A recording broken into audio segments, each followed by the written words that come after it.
ოჯახის ყველაზე დიდი და მყარი სიმდიდრე წიგნებია.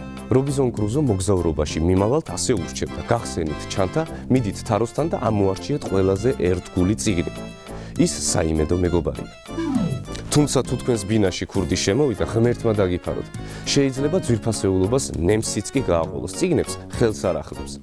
მაგრამ ვაი თუ თქვენთან სტუმრობა განათლებულმა ქურდმა მოინდომოს. ხო და რა კი ასეთი განძის პატრონი ხართ, მისი მოვლაც უნდა იცოდეთ. სტუდია მაესტრო გირჩევთ. სასურველია წიგნები ისეთ შემინულ კარადაში და თაროებზე შეინახოთ, რომელთაც მზის სხივები პირდაპირ არ ხვდება. ამით მათ დაიცავთ მტვრისა და გაყვითლება გაუფერულებისაგან. წიგნებს მაინც ედებათ მტვერი, ამიტომ ისინი დროდადრო სუფთა ჩვრით უნდა გაწმიდოთ.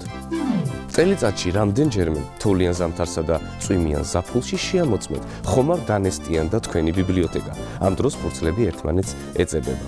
თუ ნესტი შენიშნეთ, წიგნებით მის საშრობით გააშრეთ, თორემ ობს მოიკიდებენ. თუ წიგნები ღია თაროზე გიწვიათ, მათ კედელს ნუ მიაბჯენთ, ეს ფურცლებს დაამტვრიანებს.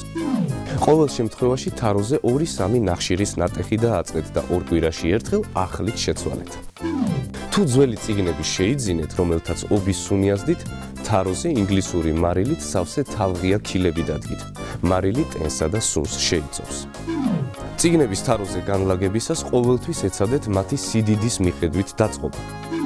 დიდი ბიბლიოთეკის პატრონმა აუცილებლად უნდა შეადგინოთ ლიტერატურის კატალოგი, ეს მოძებნას გაგიადვილებთ.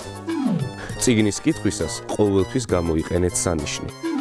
და რაც მთავარია, ისწავლეთ წიგნის პატივისცემა, დაიწყეთ და დაამთავრეთ მისი წაკითხვა. ტელერეცეპტი გირჩევთ გაურთხილდეთ წიგნს, ის ხომ თქვენი საიმედო მეგობარია.